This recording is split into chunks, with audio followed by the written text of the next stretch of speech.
dans le livre des Actes.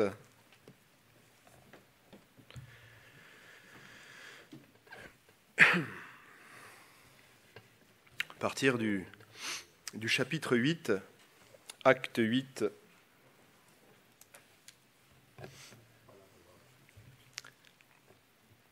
verset 14.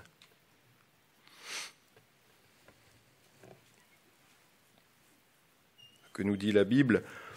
Les apôtres qui étaient à Jérusalem, ayant appris que la Samarie avait reçu la parole de Dieu, y envoyèrent Pierre et Jean. Ceux-ci, arrivés chez les Samaritains, prièrent pour eux afin qu'ils reçussent le Saint-Esprit, car il n'était pas encore descendu sur aucun d'eux. Ils avaient seulement été baptisés au nom du Seigneur Jésus. Alors Pierre et Jean leur imposèrent les mains, et ils reçurent le Saint-Esprit. Lorsque Simon vit que le Saint-Esprit était donné par l'imposition des mains des apôtres, il leur offrit de l'argent, en disant « Accordez-moi aussi ce pouvoir afin que celui à qui j'impose les mains reçoive le Saint-Esprit. » Mais Pierre lui dit « Que ton argent périsse avec toi, puisque tu as cru que le don de Dieu s'acquérait à prix d'argent. Il n'y a pour toi ni part ni lot dans cette affaire, car ton cœur n'est pas droit devant Dieu. Repens-toi donc de ta méchanceté et prie le Seigneur pour que la pensée de ton cœur te soit pardonnée, s'il est possible, car je vois que tu es dans un fiel amer et dans les liens de l'iniquité. » Simon répondit, « Priez vous-même le Seigneur pour moi, afin qu'il ne m'arrive rien de ce que vous avez dit. Amen. » Pierre et Jean en Samarie. La bonne nouvelle se répand au travers de la Samarie. Alléluia. Alléluia. La Samarie, région tout au long de l'Évangile, de la parole de Dieu, souvent décriée. Cette région se situe sur la terre d'Israël, vous savez, entre la Galilée qui est au nord, la Judée au sud, la Pérée sur le côté. Au milieu, c'est la Samarie. Et on évitait d'aller en Samarie. On ne voulait pas avoir de contact avec les Samaritains. Les Samaritains posaient problème. On ne pouvait pas leur parler. Mais là, gloire à Dieu. Gloire à Dieu, dans le livre des Actes, Philippe, précédemment, va aller prêcher en Samarie. Et la prédication de l'évangéliste Philippe va faire écho dans les cœurs. Des cœurs vont être gagnés par la parole de Dieu. Alléluia! L'évangile perce partout. Là où la parole de Dieu est annoncée, des cœurs sont touchés, alléluia. Et nous croyons cet après-midi que la parole de Dieu annoncée ici, elle va percer, elle va toucher les cœurs. La parole de Dieu, elle perce et elle touche en tout lieu. Même les lieux qui étaient décriés autrefois. Parce que quand un serviteur de Dieu, répondant à l'appel de Dieu, annonce la parole, oui, la parole, elle transforme les cœurs. Amen. Là, ce qu'on a lu, c'est un récit où il y a plusieurs protagonistes et il y a aussi un avant, ce récit avant le verset 14 où, comme je vous l'ai expliqué, donc Philippe va prêcher et puis il y a un homme qui s'appelle Simon. Simon, lui, il est magicien. Simon, il est magicien, il a déjà en Samarie une réputation, comme on dirait. Il est versé dans l'occultisme, la magie. Il est pris par ça. Il est lié par cela. À l'écoute de la parole que nous dit la Bible, qu'il crut également. Il crut également. C'est un homme populaire qui a précédemment, en tant que magicien, capté l'attention du peuple. Malheureusement, il a, par cette magie, il a capté l'attention du peuple et le peuple était comme époustouflé, émerveillé par ce qu'il faisait, pensant que ce pouvoir venait de Dieu lui-même. Et c'est malheureusement, et c'est terrible, les ravages de l'occultisme sur une personne, parce qu'une personne touchée par l'occultisme est comme un usurpateur. Et oui, les réelles intentions de Simon n'étaient pas encore dévoilées. Il y avait l'apparence, les prodiges, voilà, qui époustouflaient, puisque le diable est capable de se camoufler, est capable véritablement aussi d'opérer des prodiges et de se revêtir également d'un habit de lumière, d'apparat. Et cet homme a capté l'attention. Mais ici, dans ce qu'on a lu, il ne s'agit pas véritablement d'un duel entre la magie hostile, mais malheureusement de l'apparente conversion d'un sympathisant. La menace pour la parole ne va pas venir d'une opposition extérieure, de manière directe, mais d'une perversion du don de Dieu. Simon a pensé, lors de l'imposition des mains par les apôtres, et c'est un moment glorieux, ils reçoivent le Saint-Esprit. Jean, Samarie reçoivent le Saint-Esprit. Alléluia. Et lui, Simon, va penser qu'il peut comme acheter le don de Dieu. Et le titre de mon message, c'était « On ne peut pas acheter le don de Dieu ». On ne peut pas acheter ce qui vient de Dieu. Pourquoi? Et c'est ma proposition pour cet après-midi, parce que Dieu le Seigneur, il donne gratuitement, alléluia. Il donne gratuitement. Et il veut vous donner gratuitement ce qu'il a de meilleur cet après-midi. Son amour, alléluia. Son amour. Indéfinissable. Cet amour, il le déverse dans les cœurs. Sans rien en retour. Oh, oui, nous allons voir les conditions. Parce que cet amour doit gagner les cœurs et ce qui se passe dans l'être humain se passe dans le cœur de l'homme. La différence, si on peut dire, entre Simon le magicien, qui a cru mais a vécu une apparente conversion, et celui de Philippe, l'homme de Dieu, l'évangéliste prédicateur, et que Philippe, lui, ne s'approprie pas ou ne tente pas de s'approprier la puissance divine. Les cœurs transformés à l'annonce de la prédication de Philippe viennent du ministère qu'il a reçu et qu'il a mis au service de la parole de Dieu. Et face à la puissance divine, face à la réception du Saint-Esprit, les intentions d'un cœur vont être dévoilées. Et gloire à Dieu. Les intentions d'un cœur qui avait des liens avec l'occultisme, qui avait en fait toutes sortes de liens, vont être dévoilés. Et c'est ce qui est terrible avec l'occultisme, c'est ce qui est terrible avec cette situation de péché, c'est que la magie, elle trompe les gens, elle usurpe le monde, faisant apparaître prodiges, mais renfermant derrière de mauvaises intentions. Et les liens sont terribles. J'ai été pris par l'occultisme. Je vivais une vie d'étudiant à une période de ma vie. J'avais des passions. J'avais des addictions, j'allais de déception sentimentale en déception sentimentale jusqu'à ce que dans un bar, une femme me demande de me tirer les cartes. J'ai fait ça et je me suis enfoncé petit à petit pendant mon année d'étudiant au contact de l'occultisme. Ça, c'est une réalité que j'ai vécue. J'invoquais les esprits autour d'une table, pensant que ça allait répondre à un manque, à un besoin, à des questions. Et plus je faisais ça, plus mes addictions en parallèle augmentaient. Cela ne répondait absolument pas à mes questions, je m'enfonçais petit à petit. Et pendant cette année, pendant cet été particulièrement où j'ai pratiqué l'occultisme, Dieu m'a sauvé d'une mort imminente au volant de ma voiture. Miraculeusement sauvé par le Seigneur. Je pensais en fait ne pas mal faire. Je ne voyais pas de différence, ne connaissant pas Dieu, ayant simplement entendu parler, comme on dit, du bon Dieu. Mais je ne faisais pas de différence entre invoquer ou se faire tirer les cartes, par exemple, et aller dans un lieu de culte ou prier le Seigneur. Je ne faisais pas de différence. Pour moi, c'était la même chose. Mais ce qu'il y a, c'est que derrière, il y avait l'empreinte du diable, derrière l'occultisme. Il y avait cette empreinte ténébreuse. Et j'étais quand même comme pris, comme lié, parce que ça marque profondément votre âme. Et au volant de cette voiture, parce que ces addictions étaient croissantes, j'ai fait n'importe quoi. J'ai bu jusqu'à ce qu'un soir, je prenne la voiture, je file à 150 sur la ligne droite, je fais une sortie de route, je traverse une piscine en kit. Je vois ma vie défiler. Je crie dans la voiture, « Seigneur, je ne veux pas mourir !» Et là, je sens comme une force qui prend le contrôle du levier de vitesse. J'ai le point de choc, j'ai juste le temps de mettre ma main là pour ne pas avoir, c'est le réflexe, pour pas que mon visage prenne. Et voilà, c'est le choc. Je me relève et je suis indemne dans ma voiture. Je suis indemne dans ma voiture, la tôle est ondulée, la roue avant passagère a pris... La roue passager avant a pris la place du siège passager à côté de moi. Mes affaires, mes effets ont volé, ont été retrouvés à 200 mètres de la voiture. C'est un miracle de Dieu. C'est un miracle du Seigneur Jésus. Pourtant, j'étais pris, j'étais lié.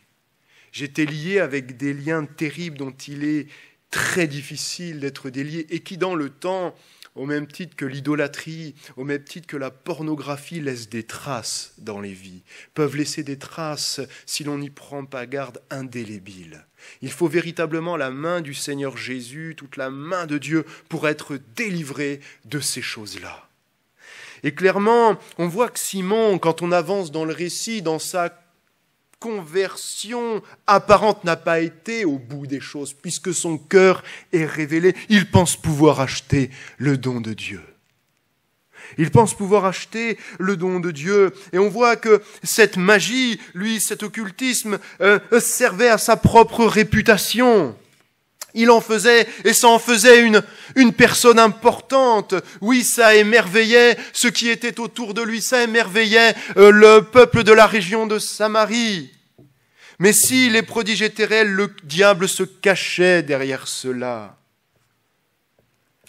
Et lors de cette imposition des mains, il y a la réception du Saint-Esprit par des hommes et des femmes qui ont donné sincèrement leur cœur à Jésus, qui ont accepté Jésus dans leur vie, qui ont cru au Saint-Esprit et qui ont désiré vivement être baptisés dans le Saint-Esprit. Et c'est ce qui va se produire. Mais l'amour de Dieu, le don du Saint-Esprit, tout simplement, ces dons ne s'achètent pas. Ils sont gratuits. Oui, le Seigneur donne gratuitement. Soyons attentifs face à ce qui est dans le monde, puisque rien n'a changé. Il y a malheureusement de l'occultisme, il y a malheureusement des magiciens, il y a malheureusement des astrologues, et ces liens peuvent être difficilement rompus s'il n'y a pas derrière une réelle conversion, et si la personne ne donne pas réellement son cœur à Jésus et désire être délivré, délié de ces choses-là. Mais Dieu soit béni, quand il y a la présence de Dieu, les puissances ténébreuses sont dévoilées. Alléluia, les puissances ténébreuses sont dévoilées. Et lorsque j'ai donné ma vie au Seigneur Jésus, Jésus a dévoilé dans mon cœur ces puissances ténébreuses, m'a montré que cet occultisme, à un moment donné, vers lequel je m'étais tourné, ne m'avait rien apporté. M'avait montré que ce n'était pas ça la solution, que ce n'est pas ça qui m'aidait à me sentir mieux, mais qu'il fallait véritablement une conversion de cœur, un désir de faire demi-tour. Oui, Dieu, dans son amour, veut se révéler dans votre cœur cet après-midi. Alors comprenez que cet amour, il le donne gratuitement. Il a donné son Fils unique, mort sur la croix, afin que quiconque vit ait la vie éternelle. Donc l'amour de Dieu, manifesté en la personne de Jésus, est gratuit.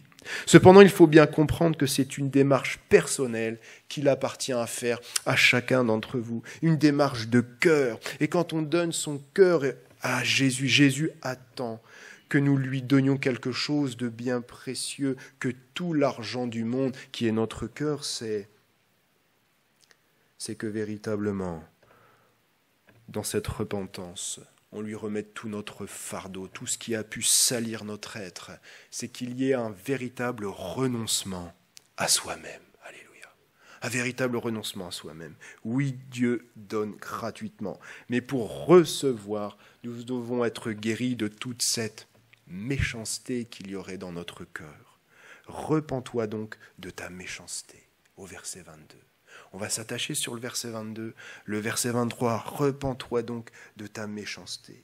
Le proverbe 11, verset 5 dit « La justice de l'homme est intègre, aplanit sa voie, mais le méchant tombe par sa méchanceté. » C'est le mot méchant ici, dans sa traduction, c'est le coupable, celui qui est hostile, c'est le criminel.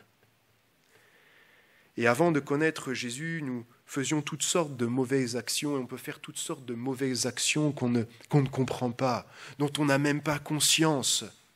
puisque l'amour de Dieu ne s'est pas encore révélé à nous, et on peut être dans le péché et vivre une situation de péché par habitude.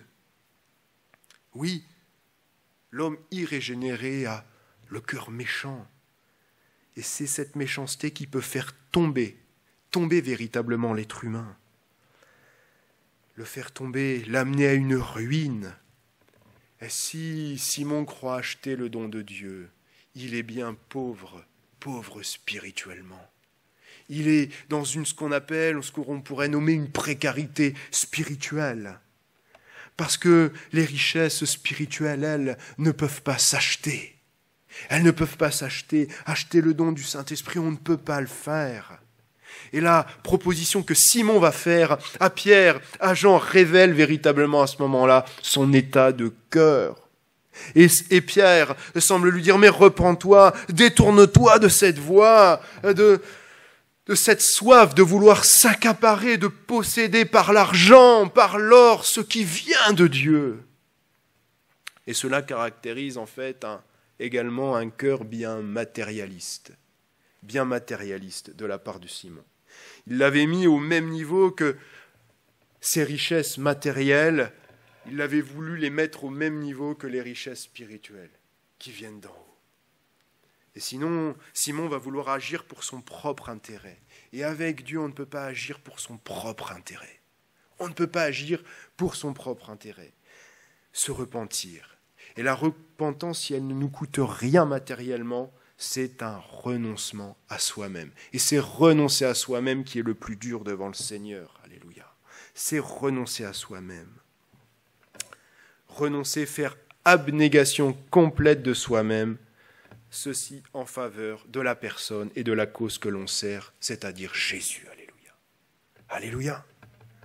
La conséquence de l'ordre de Jésus, c'est quoi? C'est d'amener le chrétien d'abord à renoncer à ses passions, à ses addictions, à ce qui le rend esclave. La parole de Dieu nous dit que chacun est esclave de ce qui a triomphé de lui.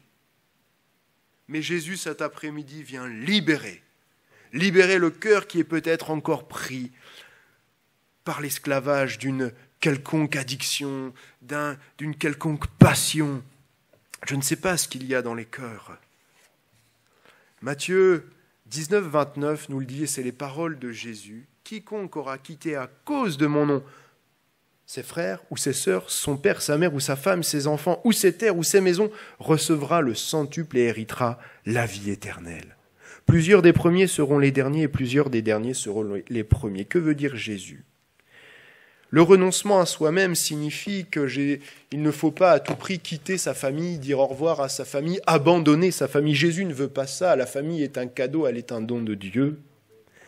Mais parfois l'opposition, le rejet peut venir de sa propre famille. Et de l'intérieur de sa propre famille. Jésus a lui-même été abandonné par ses frères, abandonné de tous. Jean 7, verset 5 nous dit « Car ses frères non plus ne croyaient pas en lui ». Et l'opposition, elle peut venir de l'intérieur d'un foyer. Mais nous, où sommes-nous prêts à aller dans notre foi, dans notre conviction, dans notre envie de nous engager avec le Seigneur? Que sommes-nous prêts à laisser derrière? La remarque d'un proche. Et c'est parfois tout ce que nous avons avec les baptisés, ceux qui veulent les jeunes s'engager dans les eaux du baptême. Ils rencontrent cette opposition de leurs camarades, parfois même dans leur famille, dans leurs proches, qui leur disent « Mais pourquoi tu te fais baptiser? Tu n'as pas besoin de te faire baptiser. » Et là, tout d'un coup, les pensées sont comme chamboulées, les pensées sont comme travaillées, les cœurs sont travaillés, et il y a l'hésitation. Et cette opposition, Jésus nous la montre, il l'a vécu lui-même dans ce qu'il allait accomplir. Qu'êtes-vous prêt cet après-midi à laisser derrière vous? Qu'êtes-vous prêt à laisser derrière vous? Quelle situation êtes-vous prêt à laisser derrière vous pour suivre Jésus? Si c'est une addiction, si c'est une passion, il y a des liens qui sont forts. Il y a des liens qui sont forts, cela est difficile. Il faut vraiment remettre cela entre les mains du Seigneur Jésus. Il faut vraiment remettre cela entre les mains du Seigneur parce qu'il faut qu'il y ait comme une rupture. Il faut qu'il y ait comme une cassure avec ces liens. Et là, malheureusement, si l'on n'est pas prêt à faire cette rupture, alors on ne peut pas vivre une pleine conversion et rentrer pleinement dans la présence de Dieu.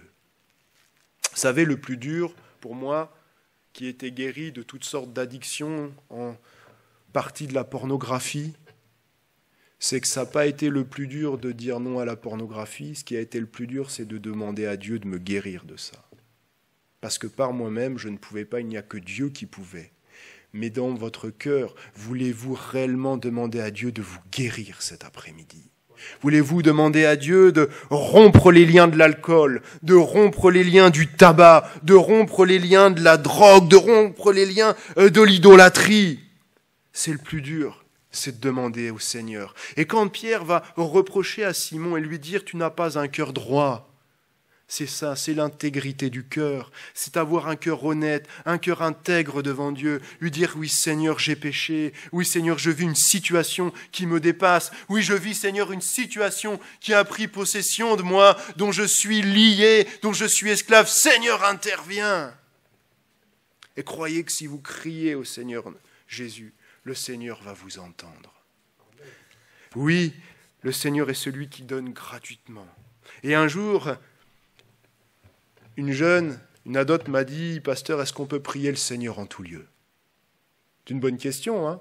Je lui dis « Bah oui, Dieu est omniprésent. Alléluia !»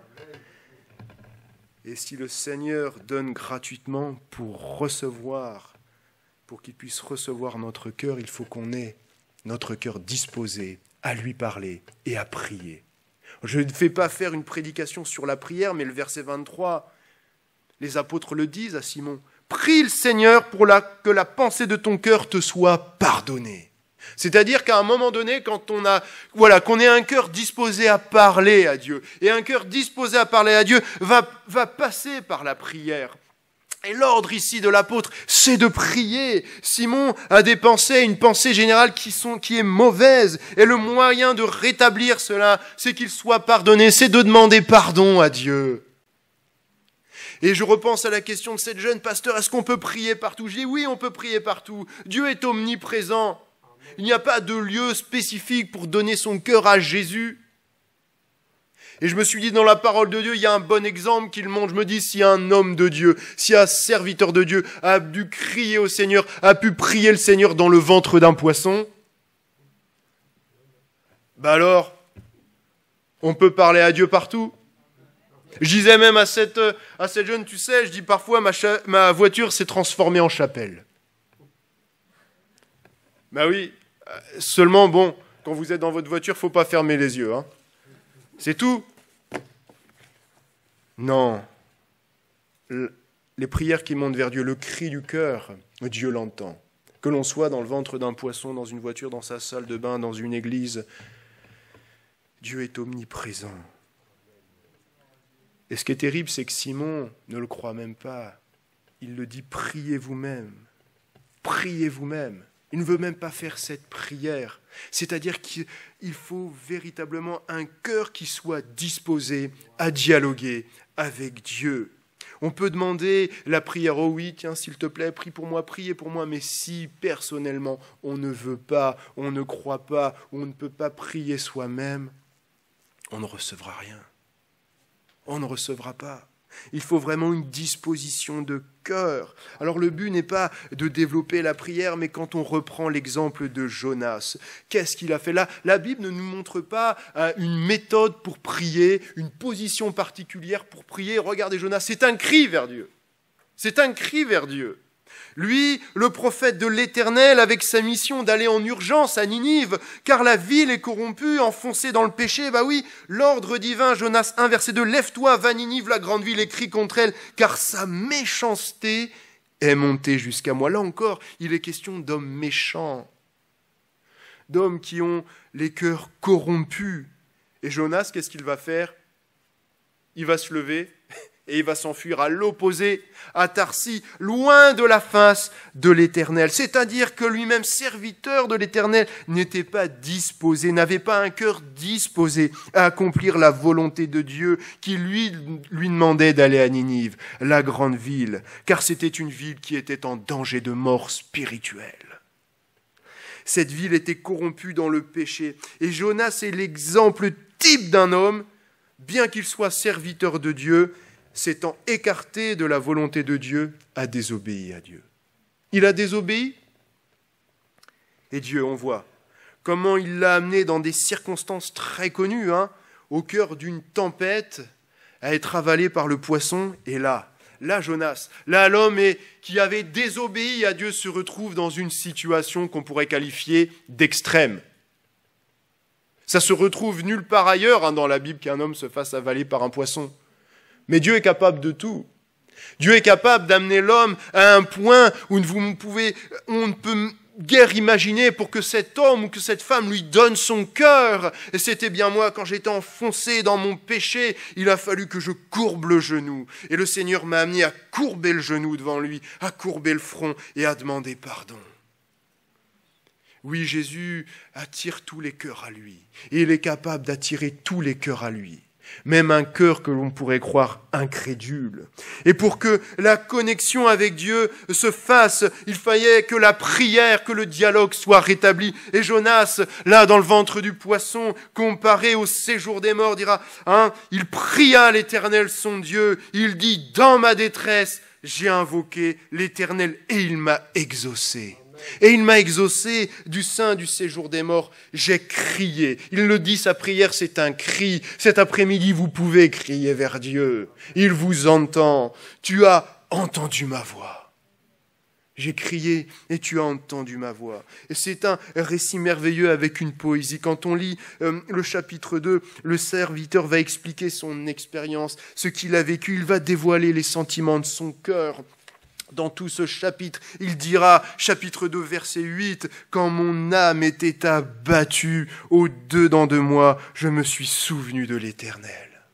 Et ma prière est parvenue jusqu'à toi dans ton saint temple. » Dieu l'a amené dans une situation, et on le voit dans sa prière, une situation qui l'a marqué. Cet après-midi, que vous soyez marqués. Je ne connais pas votre situation. Peut-être la situation peut être semblable au ventre d'un poisson. Vous croyez qu'il n'y a pas d'issue, que c'est l'abîme, que c'est la saleté.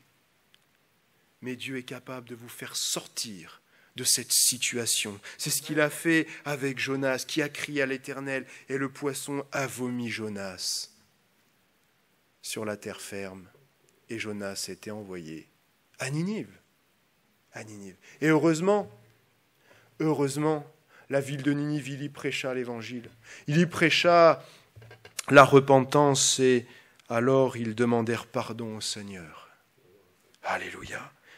La ville fut sauvée. Le Seigneur donne gratuitement. Mais pour cela, il faut être débarrassé de tout ce qu'il y a dans votre cœur. De tout ce qu'il y a dans le fond du cœur. Il faut être disposé à parler avec Dieu. Il faut un cœur à cœur avec le Seigneur. Il faut mettre son cœur à nu. Le Seigneur est celui qui donne gratuitement. Alléluia. Mais pour recevoir, notre cœur doit définitivement avoir rompu tout lien avec le péché. Verset 24, que nous dit le verset 24 ? Tu es dans un fiel amer et dans les liens de l'iniquité. Ça, c'est la réponse de l'apôtre Pierre à Simon. Tu es dans un fiel amer et dans les liens de l'iniquité. Ah, quand l'amertume est venue gangréner le cœur de l'homme, le fiel amer. Paul aux Éphésiens nous dit, chapitre 4, verset 31, que toute amertume, toute animosité, toute colère, toute clameur, toute calomnie et toute espèce de méchanceté disparaissent du milieu de vous. Ce fiel amer, qui est cette substance, vous savez, qui vient de la bile venant des profondeurs du corps de l'être humain dans le foie avec ce goût amer, désagréable. Et le fiel, au sens littéraire dans la langue française, c'est l'amertume qui accompagne la méchanceté. Donc on voit que l'amertume et la méchanceté sont des choses qui sont liées. Et combien dans le ventre du poisson, Pour revenir à Jonas, Jonas était confronté à sa propre amertume. Dieu l'a confronté à sa propre amertume dans le ventre de ce poisson, dans la profondeur du ventre de son poisson, là où il n'y avait plus d'issue. Combien le cœur de l'homme, combien le cœur de Simon était plein d'amertume, amertume sur sa propre vie, amertume sur son entourage, amertume sur un manque de réussite. Que Dieu cet après-midi vienne effacer toute trace d'amertume dans les cœurs. Alléluia. Je ne sais pas ce que vous vivez, mais à un moment de ma vie également, j'ai connu cette sensation de vie ratée, de dire ma vie elle sert à rien, ma vie ceci, ma vie cela. Comme je vous y ai dit, c'était semblable au ventre d'un poisson, mais Jésus est venu passer sa main sur mon cœur et m'a guéri de toute amertume. L'amertume, c'est terrible. Pour revenir au livre de l'Exode, il y a un épisode qui est assez parlant. C'est Moïse, vous savez, vous allez dans le livre de l'Exode au chapitre 15, et Moïse, ils viennent de partir, ils ont été délivrés, la mer Rouge, voilà, il fit partir Israël de la mer Rouge et il prend la direction du désert. Et après 3 journées de marche dans le désert, il est avec le peuple et il ne trouve point d'eau, ils ont soif, et c'est terrible dans le désert, ils ont soif, et là qu'est-ce qu'ils arrivent? Ils arrivent à Mara. Et à Mara, ils ne peuvent boire l'eau de Mara parce qu'elle est amère, nous dit la Bible. Elle est amère, c'est pourquoi ce lieu fut appelé Mara. Et qu'est-ce qui se passe? Qu'est-ce qui se passe juste après cet épisode? On peut lire Exode 15, verset 24, le peuple murmura contre Moïse en disant « Que boirons-nous » C'est terrible l'amertume. C'est terrible ce que l'amertume amène comme réaction.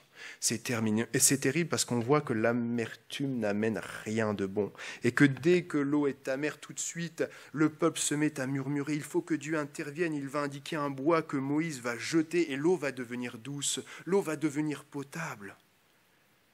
Et cet après-midi, s'il y a des liens, s'il y a des bribes d'amertume dans votre cœur, laissez-vous toucher par Jésus, qui, tel le bâton de Moïse, va venir et va déverser un fleuve d'eau pure dans votre cœur, un fleuve d'eau vive. Sa grâce va venir couler dans votre cœur et vous débarrasser, vous enlever toute cette amertume.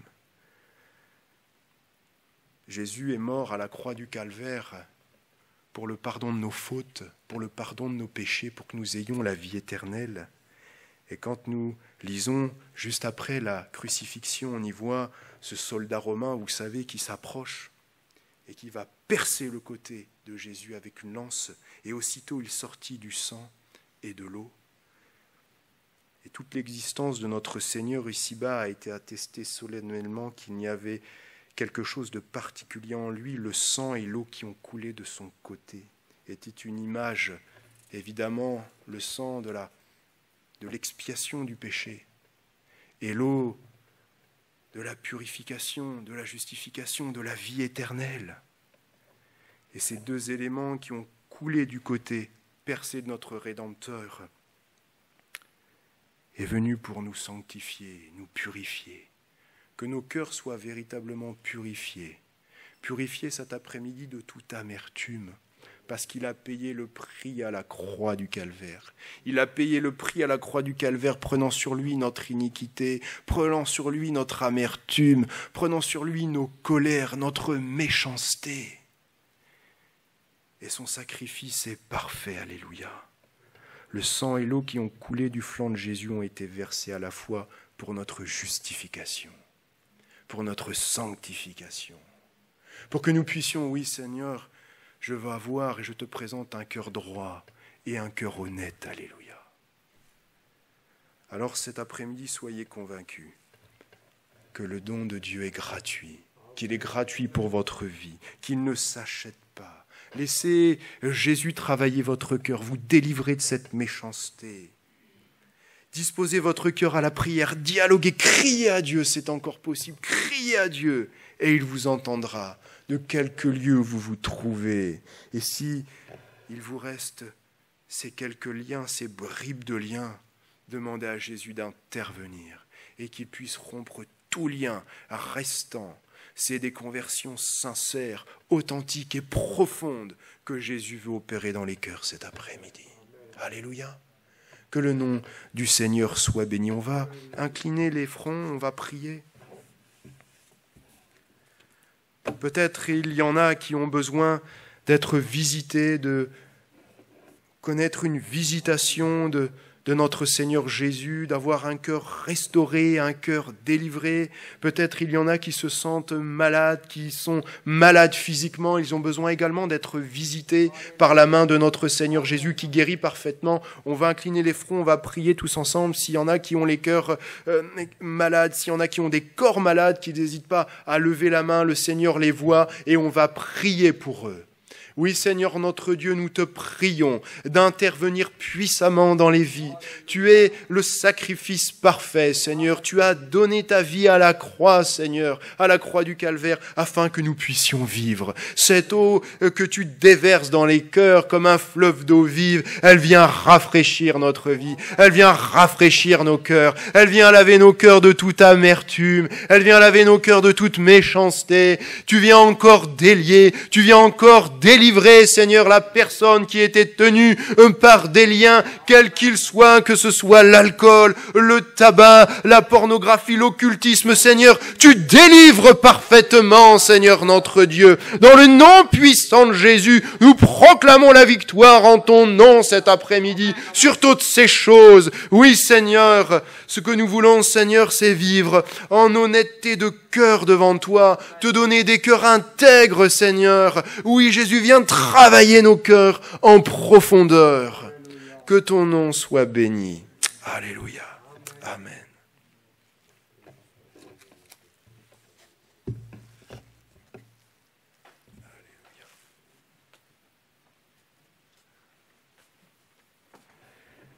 Gloire à Dieu, béni. Merci à notre frère pour la parole de Dieu qui a éclairé notre cœur. Nous allons prendre ce chant « Agneau de Dieu, messager de la grâce ». Et nous avons reçu ce message, je crois, qui a touché notre cœur. Ni par force, ni par puissance, mais par ton esprit, envoie ton esprit. Ni par force, ni par puissance, mais par ton esprit, envoie ton esprit. Ni par force, ni par puissance, mais par ton esprit, envoie ton esprit. Ni par force, ni par puissance, mais par ton esprit, envoie ton esprit.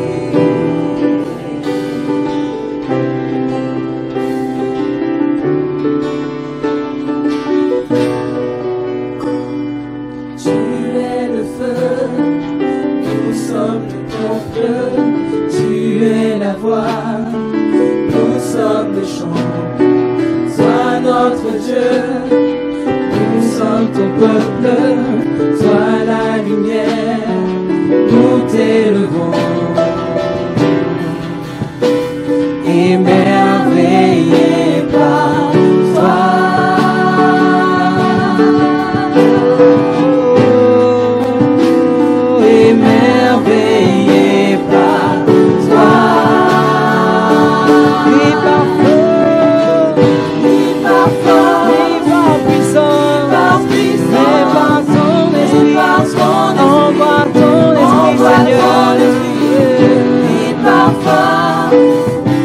Par puissance, mais par ton esprit, envoie ton esprit.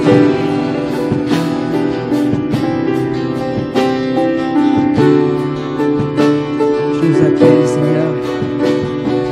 Tu nous appelles, hors des ténèbres, dans ton amour, dans ta lumière, grâce sur grâce.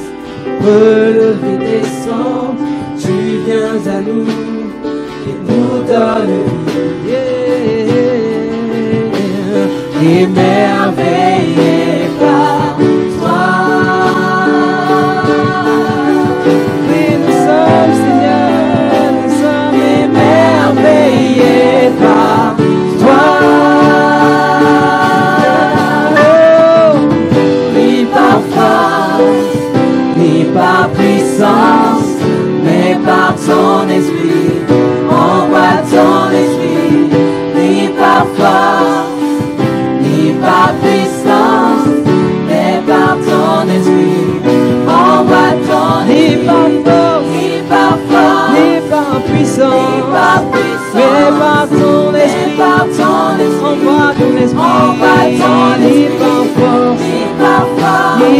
puissance, ni par mais par ton esprit. Envoie ton esprit, ni par force, ni par puissance. Envoie ton esprit de feu sur nous. Envoie ton Saint-Esprit sur nous. Envoie ton esprit sur nous.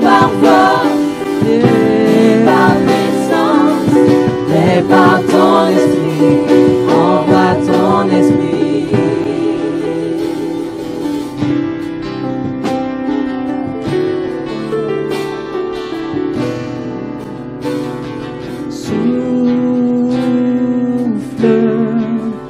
Viens souffler sur nous, Saint-Esprit. Viens souffler sur nous, souffle, Viens souffler sur nous, Saint-Esprit.